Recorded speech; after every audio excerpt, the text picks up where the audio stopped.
Hi, I'm Shawn Turner. I'm the finance editor at Hotel News Now here in sunny Los Angeles at the America's Lodging Investment Summit with Michael Murphy, head of lodging and leisure capital at First Fidelity. Michael, appreciate you taking the time out of your day to meet with us. You're very welcome, and because you have a chair, I'm delighted to find a place to sit for a few minutes. I've been standing, as probably you have, for much of the last 24 hours. So it's been a busy show for you. What's your takeaway as you've been kind of walking the halls? People are very, very surprised positively at how much activity there is. There are tons of deals that are being discussed on both the buy and the sell side, which is good for us because we're in the middle. It's interesting. Last year we heard some people say that it was the perfect time to buy and the perfect time to sell. So you're in this interesting equilibrium. I think we're still there, although I will say that I'm hearing some people a little bit nervous about the pricing.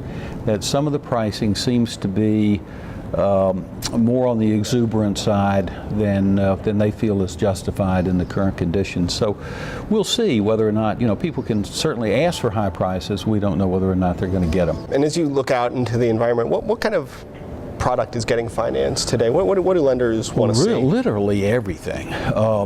Different kinds of lenders are out for different kinds of assets. How widely available is construction financing? Is it market specific? What are lenders looking for there? It's first of all, the construction lenders are almost always, and we're not talking now, let's talk about a normal deal that somebody is going to do that's in the $12 to $30 million range. Let's not talk about a $300 million New York or Los Angeles deal.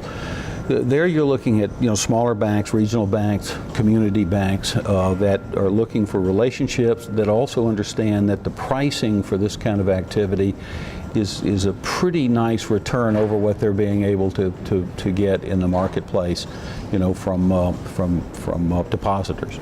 So, or what they have to provide to depositors. So they make a lot of money even on very low interest rate deals.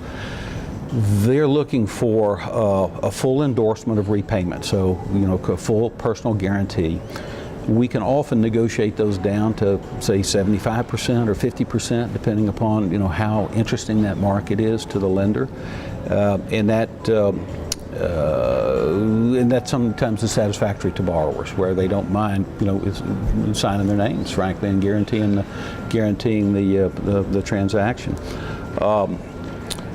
I would say that kind of deal is available just about everywhere for the person that's got some substance, that's willing to sign and has got a track record. Yeah.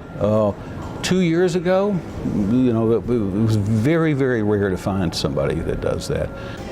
If you were in the stat session this morning, there was a little bit of a divergent opinion over where hotel performance was going to go in 2014. STR a little less bullish than PKF. Curious in the people that you speak with, what's your opinion? Well, I think the sellers will automatically be a little more pessimistic over the future, and the buyers will probably be a little bit more optimistic. I mean, I think to the extent that RevPAR continues to crank up, month over month, going forward as we have, then I think we're going to be, fine from a sort of a following wind perspective. Do you see a rising interest rate environment this year? And if so, how drastic and what effect will that have on the hotel industry? At maximum, it's not going to be, rates have gapped out in the last several weeks, maybe in the last 6 weeks as much as 20 bips or 25 bips. So that's not insignificant when you're looking at such a low denominator, right? I would say it would be well under a point. Might be a half a point.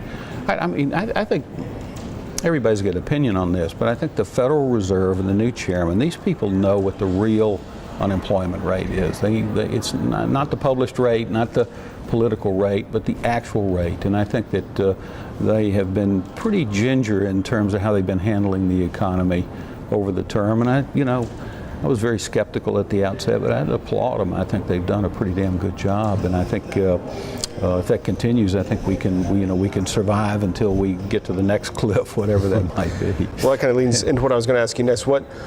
What headwinds are there that you would be most, if you were a hotel operator, what would you be most concerned about? Wow. I mean, first, I think first, if you own a property in an individual market, it's always going to be overbuilding. I mean, who's going to come in next to you? Is it going to be your own brand that's going to undermine you with some new concept that's going to be another room in the marketplace? That would concern me. Then you have these sort of deus ex machina things like, the sequester that you just couldn't plan for, right? I mean, there's no way you could do due diligence for that. I think smart people ought to be thinking ahead in terms of conservation of cash, doing what they can in order to maintain their current market share, and thinking ahead towards what happens during the next time we come across a cliff. And if I knew what that was, frankly, Shawn, I wouldn't tell you.